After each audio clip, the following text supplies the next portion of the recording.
আসসালামু আলাইকুম প্রিয় দর্শক, অন্য মঞ্চের আলাপচারিতায় আপনাদের সকলকে স্বাগত জানাচ্ছি। নমস্কার। থাম্বনেল দেখে অনেকেই হয়তো ভাবছেন এটা আবার কি বললাম। জামাত এনসিপির শক্তিশালী জোটকে হারিয়ে যে দল 2/3 বেশি আসন জিতে দখল করেছে সংসদ মাত্র 3 দিন আগে, আওয়ামী লীগ না ফিরলে তাদের কেন সমস্যা হতে পারে এটাই হয়তো ভাবছেন অনেকে। আর শুধু তো সমস্যা বলেই থেমে থাকিনি, আমি বলেছি আওয়ামী লীগ না ফিরলে বাঁচবে না বিএনপি, বাঁচবে না মানে মরে যাবে। মরে যাওয়ার কথা উঠলে প্রশ্ন আসে কে মারবে, কেন মারবে, কিভাবে মারবে, এবং অবধারিতভাবে পরের প্রশ্নটি আসে এই প্রবল আক্রমণ থেকে বাঁচার পথ হিসেবে কোন কোন রাস্তা খোলা আছে বিএনপির সামনে। সেই বাঁচার রাস্তায় কোনোখানে কি আওয়ামী লীগের উপস্থিতির প্রয়োজন আছে? দেখুন, বাংলাদেশ সংসদে প্রতিপক্ষ হিসেবে এখন আছে দুটি মাত্র রাজনৈতিক দল, দুটি বিপরীতমুখী রাজনৈতিক ধারা। একটি বিএনপির সেন্টার রাইট মৃদু ধর্মীয় রাজনীতি, অন্যটি জামাতের ফার রাইট উগ্র ধর্মীয় রাজনীতি। ধর্ম দুখানেই আছে, দু জায়গাতেই, কিন্তু কম এবং ভীষণভাবে বেশি। এর বাইরে বড় করে আছে আবার পাকিস্তান ও ভারতের অবস্থান এবং তাদের চাপ। বিএনপির কাছে জাতীয়তাবাদ, বাঙালি ঐতিহ্য এর একটা গুরুত্ব আছেই, আছে মুক্তিযুদ্ধের চেতনার প্রতি সম্ভ্রম বোধ। আওয়ামী লীগের মুক্তিযুদ্ধের চেতনার সঙ্গে বিএনপির মুক্তিযুদ্ধের চেতনা যে একই রেখায় চলে তা নয়, বিরোধ আছে সেখানেও। তবুও ৭১-এর ধারক হওয়ার দাবিদার কিন্তু দুই পক্ষই। এটা কোনো নতুন বা বিচ্ছিন্ন সংকট নয়। এমন সংকট দেখা যায় পৃথিবীর বিভিন্ন দেশেও, ভারতেও আছে। ভারতের স্বাধীনতা যুদ্ধে কার অবদান বেশি, মহাত্মা গান্ধীর নাকি নেতাজি সুভাষের? এ নিয়ে কি কোনো বিতর্ক নেই? দেশ গঠনে নেহেরুর অবদান বেশি না বল্লভভাই প্যাটেলের অবদান বেশি? কার অবদান বেশি সে নিয়ে কি বিতর্ক নেই? বাংলাদেশেও ঠিক তেমনটাই আছে। সেখানেও যারা আওয়ামী লীগ তারা মনে করে যে শেখ মুজিবুর ছাড়া, বঙ্গবন্ধু ছাড়া বাংলাদেশে মুক্তিযুদ্ধে অন্যদের অবদান তার ধারে কাছে নেই। তারা কারোর একেবারে অস্বীকার নিশ্চয়ই করে না, কিন্তু তাদের কাছে যেখানে উজ্জ্বল জ্যোতিষ করছেন বঙ্গবন্ধু, তার আশেপাশে কেউ নেই। অন্যদিকে বিএনপি মনে করে বাংলাদেশের মুক্তিযুদ্ধে সেখানে শেখ জিয়াউর রহমান, তার ভূমিকাও অনেক বেশি, অস্বীকার করার মতো নেই। বাংলাদেশে বিএনপি এবং আওয়ামী লীগ দাঁড়িয়ে আছে ঠিক এই জায়গাতে। ভারতের সঙ্গে বিএনপির সম্পর্ক যে কোনো কালেই খুব একটা মধুর ছিল না, অন্তত আওয়ামী লীগ আর ভারতের যে সম্পর্ক তেমনটা যে কখনোই ছিল না বিএনপির সঙ্গে, সেটা অস্বীকার করা যায় না। এজন্য অবশ্য পুরো দায় বাংলাদেশের ঘাড়ে দেওয়াটা অনুচিত। ভারত নিজে আওয়ামী লীগের সঙ্গে যতটা সহজ বিএনপির ক্ষেত্রে তা নয়। এর কিছু ঐতিহাসিক কারণ আছে। চেষ্টা যে করেনি ভারত সম্পর্ক সহজ করার এমন বলা যাবে না। অটল বিহারী বাজপেয়ীর প্রধানমন্ত্রিত্বের সময় ভারতের জাতীয় নিরাপত্তা উপদেষ্টা ব্রজেশ মিশ্র প্রধানমন্ত্রী খালেদা জিয়ার সঙ্গে খুব ভালো সম্পর্ক রাখার চেষ্টা করেছেন, তার ভারত সফরের ব্যবস্থা করেছেন। সম্পর্কে যখন নতুন মাত্রা যোগ হতে যাচ্ছে, অনেকটাই সফল হচ্ছে এই রাজনীতি, ভারত যখন মনে করছে একটা বাস্কেটে আওয়ামী লীগের বাস্কেটে সব ডিম না রেখে ডিমকে ছড়িয়ে ছিটিয়ে বিএনপির বাক্সেও কিছু দেয়া যাক, বিএনপির বাক্সেও ডিম রাখা যাক, ঠিক তখনই ঘটেছিল চট্টগ্রামে 10 ট্রাক অস্ত্রের ব্যাপারটা। চট্টগ্রামে 10 ট্রাক অস্ত্র ধরা পড়ার ঘটনা, যা আসছিল পাকিস্তান থেকে এবং যাচ্ছিল ভারতের উত্তর পূর্ব রাজ্যগুলোর জঙ্গিদের হাতে বাংলাদেশ হয়ে। দুদেশের সম্পর্ক এর ফলে আবার ঘেঁটে যায়। সেই অস্ত্র পাচারের মূল উদ্যোগ ছিল বিএনপির তখনকার জোটসঙ্গী জামাতের, সঙ্গে বিএনপিরও একজন ছিলেন। আর জামাত যে পাকিস্তানের অফশুট বা পাকিস্তানের বাচ্চা, এটা নতুন করে বলা লাগে না। ভারতের সঙ্গে সম্পর্কের ব্যাপারে ফলত আওয়ামী লীগ হয়ে উঠল ভারতের একমাত্র মিত্র। আর সেই মিত্রতা ঠিকঠাক রক্ষা করেছে আওয়ামী লীগ সরকার। বিশেষত গত 15-16 বছরে তো ভারতকে তার উত্তর পূর্ব রাজ্যের যে নিরাপত্তা নিয়ে চিন্তাই করতে হয়নি। ভারতের উত্তর পূর্বে জঙ্গিদের সহায়তা না দেওয়ার ফলে শান্ত ছিল ওই অঞ্চল। বিএনপি যদি ভারতের এই উদ্বেগ আগে বোঝেনি, তেমন ভবিষ্যতে যদি বোঝে এবং সেই মতো ব্যবস্থা যদি নেয়, তাহলে বিএনপি সরকারের সঙ্গে সখ্যতা তৈরি না হওয়ার অন্য কোনো কারণ নেই। আর সখ্যতা হলে দুই দেশেরই মঙ্গল। তাহলে কি দেখা গেল? রাজনৈতিক আদর্শে বড় কোনো ফারাক নেই বিএনপি আর আওয়ামী লীগের মধ্যে। দেশের মধ্যে সাপোর্ট বেস দু দলের প্রায় সমান সমান। ভারতের বর্তমান মোদী সরকার এ পর্যন্ত দুই দলের প্রতি সমদৃষ্টি বজায় রেখেছেন। মোদী সরকার 2014 সালে এসছেন ক্ষমতায়, শেখ হাসিনা 2009 থেকে শাসন করছেন বাংলাদেশ, এবং 14 থেকে শেখ হাসিনাকে এই কবছরে ভারত নানাবিধভাবে ভারত এবং বাংলাদেশ পারস্পরিক সহযোগ নিয়ে এগিয়ে চলেছেন। এবং মোদী সরকার এ পর্যন্ত শেখ হাসিনার সাথে যথেষ্ট ভালো ব্যবহার করেছেন বাংলাদেশের সঙ্গে। শেখ হাসিনাকে রাজকীয় অতিথির মতো সম্মান দিয়ে আশ্রয় দিয়েছে যখন দেশ থেকে চলে আসতে বাধ্য হয়েছেন তিনি।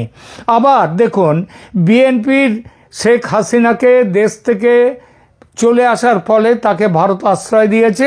আবার বিএনপি যখন দেশের বাইরে ছিলেন তাকে দেশে ফেরানোর ব্যাপারে এবং ক্ষমতায় আসার ব্যাপারে সাহায্যের হাত বাড়িয়ে দিয়েছে ভারত, যে বিপুলভাবে, সেটা বোধহয় এখন না বললেও চলবে।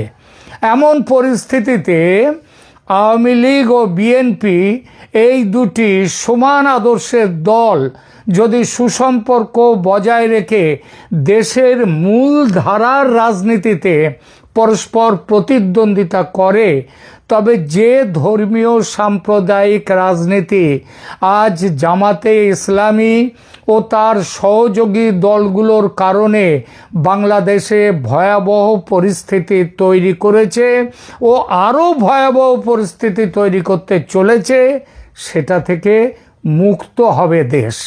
লড়াই হবে দেশের দুই জাতীয়তাবাদী প্রগতিপন্থী রাজনৈতিক দলের মধ্যে। আর সেটা করতে গেলে কি করতে হবে? প্রথমেই চাই আওয়ামী লীগকে মাঠের বাইরে না রেখে মাঠে ফেরানো। মাঠে না ফিরলে তারা খেলা করবে কি করে খেলোয়াড়রা? নির্বাচনে বিএনপির বিপুল জয়ের পর বাংলাদেশের রাজনীতিতে তাই আজ বড় প্রশ্ন, আওয়ামী লীগের ওপর যে কার্যক্রমের নিষেধাজ্ঞা দেয়া হয়েছে গত বছরের মে মাস থেকে, সেই নিষেধাজ্ঞা কবে প্রত্যাহার করছে নতুন সরকার? আদৌ কি করবে? প্রধানমন্ত্রী হওয়ার আগে এই সম্পর্কে এক প্রশ্নের জবাবে তারেক রহমান কোনো ধোঁয়াশা না রেখে স্পষ্ট ভাষায় জবাব দিয়েছিলেন যে তিনি নিষেধাজ্ঞা দেওয়ার রাজনীতিতে বিশ্বাস করেন না। তিনি আরও বলেছিলেন, এই রাজনীতি চলতে থাকলে ভবিষ্যতে তার দলও নিষেধাজ্ঞার কবলে পড়তে পারে। এই প্রসঙ্গে ছোট্ট করে একটি কথা মনে করিয়ে দিই, আওয়ামী লীগ কিন্তু কোনো দিনই বিএনপিকে নিষেধাজ্ঞা দেয়নি বিএনপির ওপর। বিএনপি ভোটে দাঁড়ায়নি, তাকে দাঁড়াতে দেয়া হয়নি বলে নয়, বিএনপি ভোটে দাঁড়ায়নি, ভোট বয়কট করেছিল বলে। কিন্তু নীতিগতভাবে কিছু বলা এক জিনিস, আর বাস্তবে সেই নীতি মেনে কাজ করা আর এক জিনিস।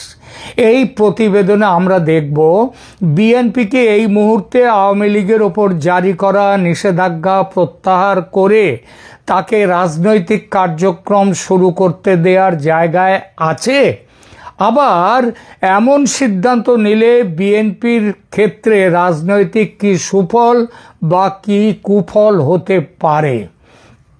আওয়ামী লীগের ওপর আনুষ্ঠানিক নিষেধাজ্ঞা এখনো আইনি ও প্রশাসনিকভাবে বহাল আছে। 2025 সালের মে মাসে অন্তর্বর্তী সরকার শেখ হাসিনার আমলের সন্ত্রাস বিরোধী আইন ও সংশোধিত অর্ডিন্যান্সের আওতায় আওয়ামী লীগ ও তার অঙ্গ সংগঠনের সব রাজনৈতিক কার্যক্রম নিষিদ্ধ করে দেয়। এরপর নির্বাচন কমিশন আবার দলটির রেজিস্ট্রেশন স্থগিত বা বাতিল করে। ফলে 2026 সালের ফেব্রুয়ারির সংসদ নির্বাচনে আওয়ামী লীগ অংশ নিতে পারেনি। কিন্তু নির্বাচনের পরপরই বাস্তব রাজনীতির মাটিতে কিন্তু অন্য দৃশ্য দেখা যাচ্ছে। নির্বাচনে জামাত এনসিপি জোট পরাজিত হওয়ার পর অন্তত 20টি জেলায় আওয়ামী লীগের পুরনো পার্টি অফিসে নেতাকর্মীরা ঢুকে পতাকা তোলা শুরু করে দিয়েছেন, স্লোগান দিচ্ছেন, ছবি টাঙাচ্ছেন, সঙ্গে সঙ্গে কোথাও ছাত্র যুব জুলাই আন্দোলনের কর্মীদের সাথে পাল্টা আক্রমণ প্রতি আক্রমণে চলছে। এসবের ফলে অগ্নিসংযোগ ভাঙচুর ইত্যাদিও হয়েছে।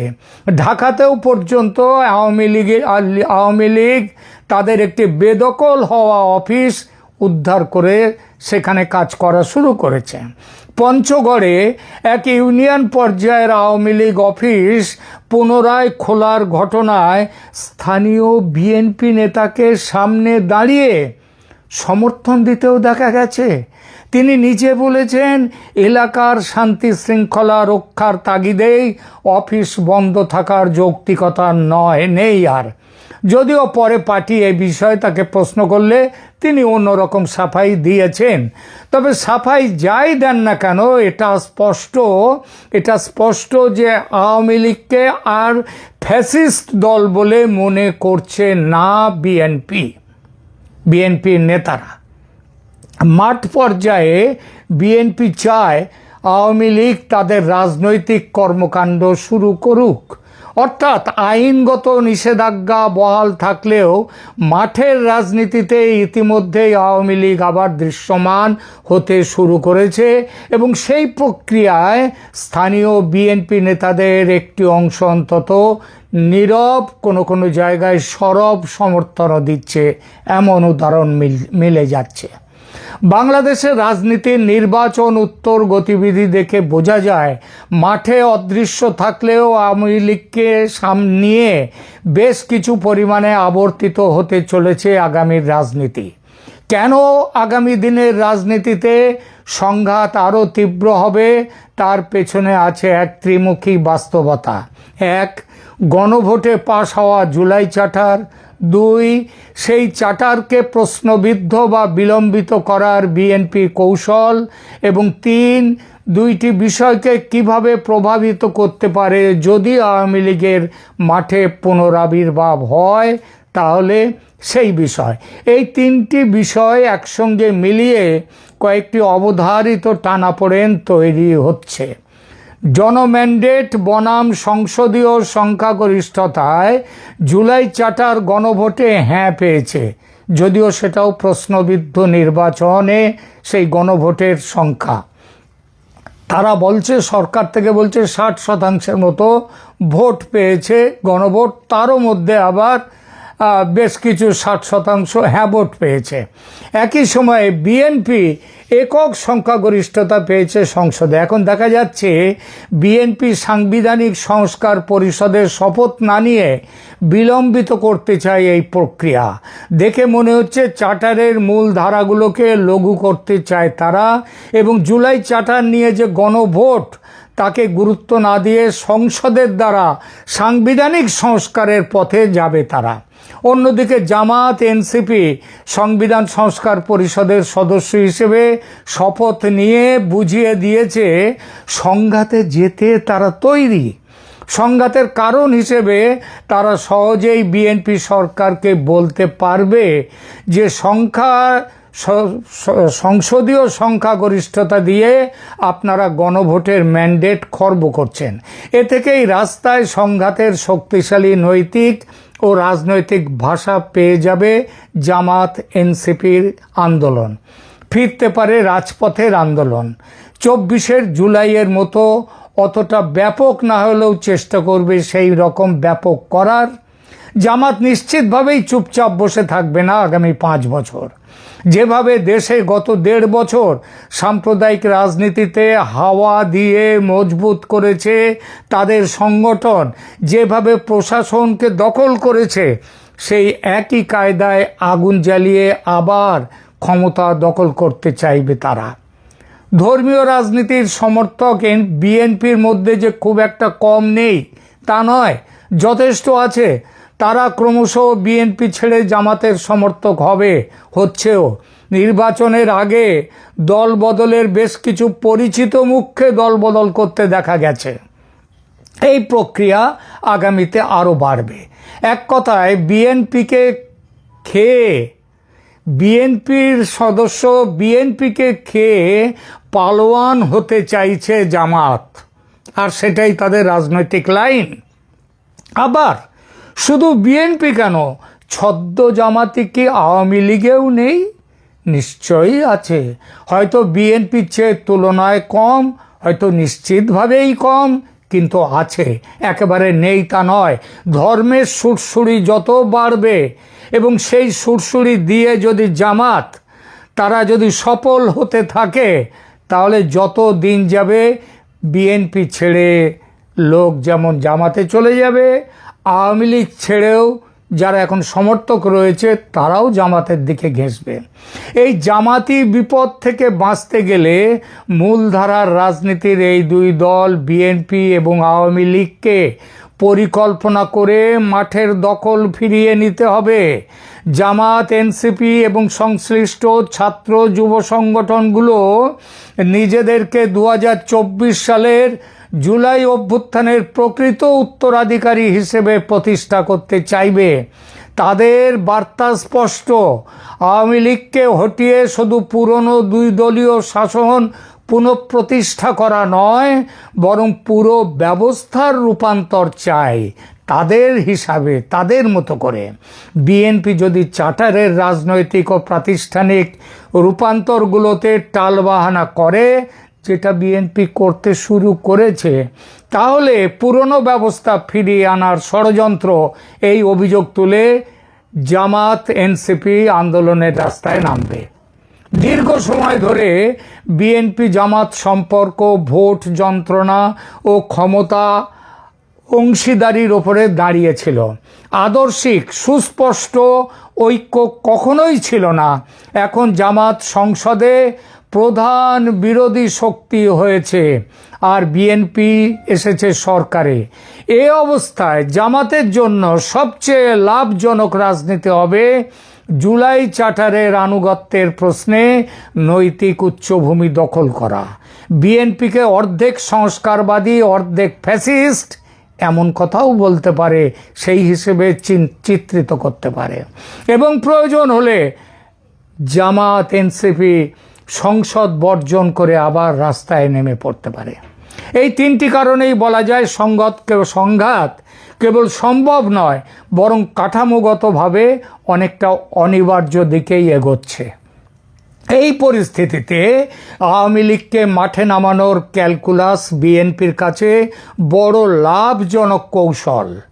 জামাত এনসিপি প্রভাব খর্ব করতে আওয়ামী লীগকে পুনরায় বৈধ রাজনীতির ময়দানে টেনে আনার প্রলোভন বিএনপির সামনে সুবিধাজনক ও বড় রাজনৈতিক চাল হয়ে উঠতে পারে। বিএনপির আগে বক্তব্য দিয়েছে কি, দল নয় অপরাধ বিচার। ইউনূস সরকার যখন আওয়ামী লীগকে নিষিদ্ধ করছিল, বিএনপি কিন্তু তখন একদম কঠিন অবস্থান নেয়নি। বিএনপি বলেছে, যদিও ফ্ল্যাকচুয়েট করেছে, তবে প্রথম দিকে বিএনপি কিন্তু বলেছে তারা আওয়ামী লীগকে নিষিদ্ধ করতে চায় না। 2025 সালে দেয়া একাধিক বিবৃতিতে বিএনপি নেতারা বলেছিলেন আওয়ামী লীগ রাজনৈতিকভাবে প্রতিদ্বন্দ্বী হতে পারে, কিন্তু অপরাধের বিচার ব্যক্তি পর্যায়ে হওয়া উচিত। দল নিষিদ্ধ করা গণতন্ত্রের জন্য ঝুঁকির, অর্থাৎ দলটিকে স্থায়ীভাবে রাজনীতি থেকে বাদ দেওয়ার ধারণার সঙ্গে বিএনপি প্রকাশ্যে একাত্ম হয়নি কোনোদিন। বড় দুদলের কাঠামোর প্রতি বিএনপির একটি স্বাভাবিক স্বস্তির জায়গা আছে। বাংলাদেশের নির্বাচনী গণিত ও প্রশাসনিক বাস্তবতায় দ্বিদলীয় মেরুকরণ বিএনপি বনাম আওয়ামী লীগ বিএনপির অনেক ক্যালকুলাসে চেনা ও ব্যবস্থাপনাযোগ্য দৃশ্য। বিপরীতে জুলাই আন্দোলন, উত্থিত এনসিপি, নতুন প্রজন্মের র্যাডিক্যাল ছাত্র রাজনীতি এবং জামাত, এরা ডানপন্থী জোট, ধর্মীয় জোট, উগ্রপন্থী ধর্মীয় জোট। বিএনপির জন্য এরা অনেক বেশি অপ্রত্যাশিত ও তাদের মোকাবিলা করা অনেক বেশি শক্ত। এই প্রেক্ষাপটে আওয়ামী লীগকে পুনরায় রাজনৈতিক প্রতিযোগিতায় ফিরিয়ে আনা বিএনপির জন্য কম ঝুঁকির দীর্ঘমেয়াদী বিকল্প, যাতে বিরোধী রাজনীতির বড় অংশ জামাত এনসিপি থেকে সরিয়ে আবার মূলধারার জাতীয়তাবাদী চেতনায় টেনে আনা যায়, যেমন করে আমেরিকায় একবার ডেমোক্র্যাট একবার রিপাবলিকান, এবং ইংল্যান্ডে, পৃথিবীর ভারতেও একবার কংগ্রেস, আবার কংগ্রেস একবার, আবার আসছে বিজেপি। ঠিক এইভাবে একটা দুটি মেরুর রাজনীতি এখানে থাকবে। নির্বাচনের পরপরই কয়েকটি জেলায় যেভাবে নিষিদ্ধ আওয়ামী লীগ অফিস পুনরায় খোলার ঘটনায় স্থানীয় বিএনপি নেতাদের শান্তির স্বার্থে অফিস খোলা থাকুক, এই ধরনের ভূমিকা দেখা গেছে, তা অন্তত একটা বার্তা দেয় যে শীর্ষ পর্যায়ে না হলেও উপজেলা, ইউনিয়ন স্তরে বিএনপি আওয়ামী সম্পর্ক ইতিমধ্যে শত্রুতা থেকে সহাবস্থানের দিকে সরে এসেছে। জামাত এনসিপি কর্মীদের হাতে আওয়ামী অফিসে হামলা, অগ্নিসংযোগের ঘটনাকে কেন্দ্র করে স্থানীয় বিএনপি নেতারা কিছু জায়গায় আওয়ামী লীগকে সহানুভূতির জায়গা দিচ্ছেন। এটাও জামাত বিরোধী ব্লকের একটি প্রাথমিক সিগন্যাল যে একটা ব্লক তৈরি হতে যাচ্ছে। রাজনৈতিক যুক্তিতে আওয়ামী লীগকে মাঠে আনার ক্যালকুলাস পরিষ্কার এবং বাস্তবে তা খুব একটা কঠিনও নয়। নিষেধাজ্ঞা এসেছে সন্ত্রাস বিরোধী আইন ও আন্তর্জাতিক অপরাধ ট্রাইব্যুনালের বিচার প্রক্রিয়ার সঙ্গে যুক্ত করে।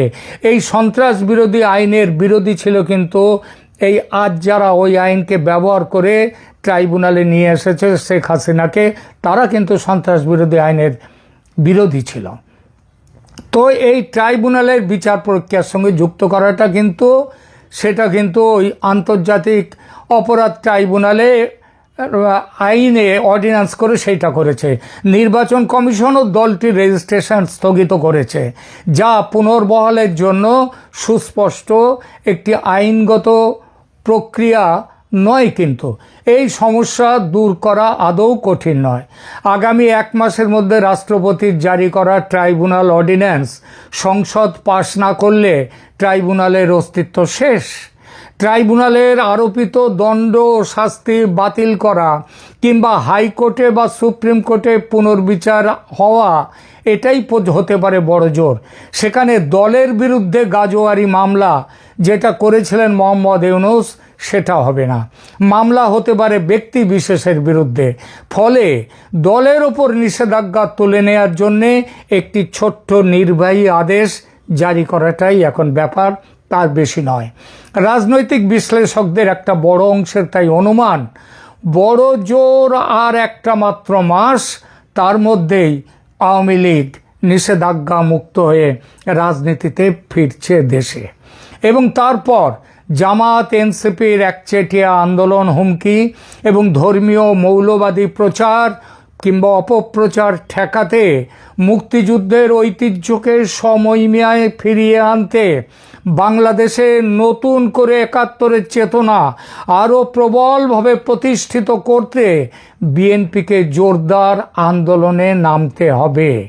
সেই আন্দোলনে বিএনপির সঙ্গে অবশ্যই জোট বেঁধে নয়, তবে সমান্তরালভাবে মাঠে থাকবে আওয়ামী লীগ।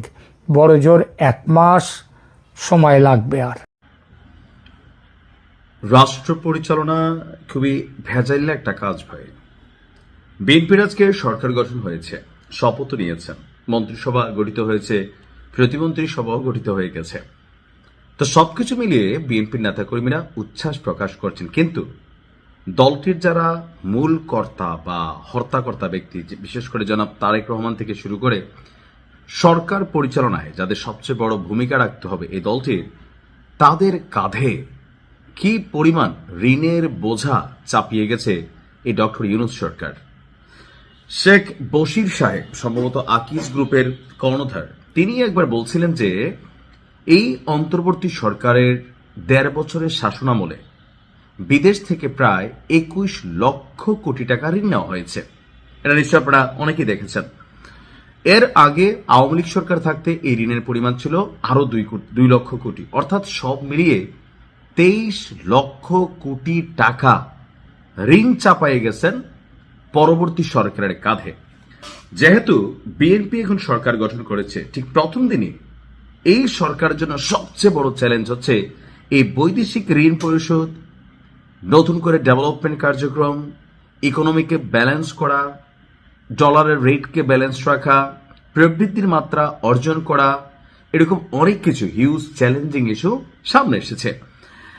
রাজনৈতিক সরকারের কাছে ক্ষমতা হস্তান্তরের মধ্যে দিয়ে নিজের কাঁধের বোঝা ডক্টর ইউনূস তারেক জিয়ার কাঁধে চাপিয়ে দিয়ে গেছেন। আর আগামী ১৭ ফেব্রুয়ারি, অর্থাৎ আজকে শেষ হয়ে গেছে, দায়িত্ব গ্রহণের সময় বিএনপি সরকারের কাঁধে ২৩ লক্ষ কোটি টাকা ঋণের বোঝা চাপিয়ে গিয়েছে।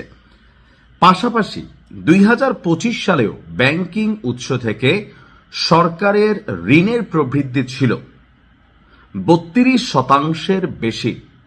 এমন পরিস্থিতিতে ক্ষমতা গ্রহণের প্রথম দিন থেকে বিএনপি সরকারকে অর্থনীতির একটা বড় চ্যালেঞ্জ মোকাবেলা করতে হবে। বাংলাদেশ ব্যাংকের তথ্য অনুযায়ী ২০২৪-২৫ অর্থ বছর শেষে দেশি বিদেশি উৎস থেকে নেওয়া সরকারের ঋণের পরিমাণ দাঁড়ায় ২২,৫০,৯০৪ কোটি টাকা। চলতি অর্থ বছরের জুলাই থেকে ডিসেম্বরের সময়ে সরকার শুধুমাত্র ব্যাংকিং উৎস থেকেই ৬১,১৪৮ কোটি টাকা নিয়েছে।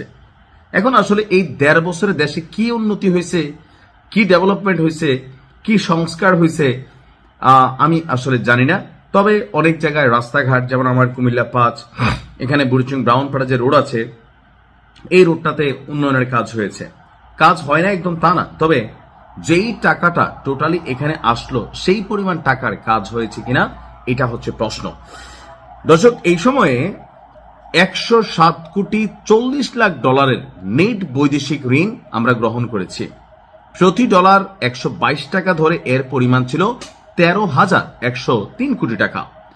সেই হিসাবে চলতি অর্থ বছরের প্রথম ৬ মাসে সরকার দেশি বিদেশি উৎস থেকে ৭৪,২৫১ কোটি টাকা ঋণ নিয়েছে। সব মিলিয়ে গত ১.৫ বছরে আপনার সরকারের ঋণের পরিমাণ দাঁড়িয়েছে ২৩,২৫,১৫৫ কোটি টাকা। আমরা যারা ভাবতেছি যে বিএনপি সরকার আসার সাথে সাথে একদম সবকিছু জনাব Tarique Rahman I have a প্ল্যানের মাধ্যমে সুপার ম্যাজিক দিয়ে তিনি সব সমাধান করে ফেলবেন, এটা কিন্তু সম্ভব না। কেন? কারণ এই সরকারকে প্রথম যে চ্যালেঞ্জটা মোকাবেলা করতে হবে, যেগুলো বৈদেশিক ঋণ পরিশোধ করতে হবে। আপনি বিশ্বব্যাংক থেকে টাকা আনবেন, আপনাকে পরিশোধ করতে হবে। আপনি আকু থেকে টাকা আনবেন, আপনাকে পরিশোধ করতে হবে। যেই দেশগুলোর সাথে বড় বড় মেগা প্রজেক্টগুলো কানেক্ট ছিল, অথবা ডক্টর ইউনূস সরকার বা তার যে উপদেষ্টারা যারা দেশ ছেড়ে এখন পালানো শুরু করছে, এই যে টাকা আনছে, আইনা কত টাকা ব্যয় করছে বা কত টাকা কি হয়েছে, সেটা হয়তো আস্তে ধীরে বের হওয়া শুরু হবে। তবে অনেক উপদেষ্টাদের পলায়নে জনমনে প্রশ্ন তৈরি হয়েছে, ভেতরে কি কোনো অন্য ধান্দা ছিল? হয়তো কিছু না কিছু ছিল। এখন যখন সরকার গঠনের আগেই দু একজন ভাইগা গেছেন ডক্টর ইউনূসের কাছের লোক, তখন মানুষের মধ্যে তো প্রশ্ন আসে 23 লক্ষ কোটি টাকা ভাই কোথায় খরচ করছেন, এটার হিসাবটা কিন্তু আপনাদের দিয়ে যাইতে হবে। বাংলাদেশের জনগণ জানতে চায়। ভালো থাকুন, আসসালামু আলাইকুম। রাষ্ট্র পরিচালনা খুবই ভেজাইল একটা কাজ ভাই। বিএনপির আজকে সরকার গঠন হয়েছে, শপথ নিয়েছেন, মন্ত্রিসভা গঠিত হয়েছে, প্রতিমন্ত্রী সভাও গঠিত হয়ে গেছে। তো সবকিছু মিলিয়ে বিএনপির নেতাকর্মীরা উচ্ছ্বাস প্রকাশ করছেন, কিন্তু দলটির যারা মূল কর্তা বা হর্তাকর্তা ব্যক্তি, বিশেষ করে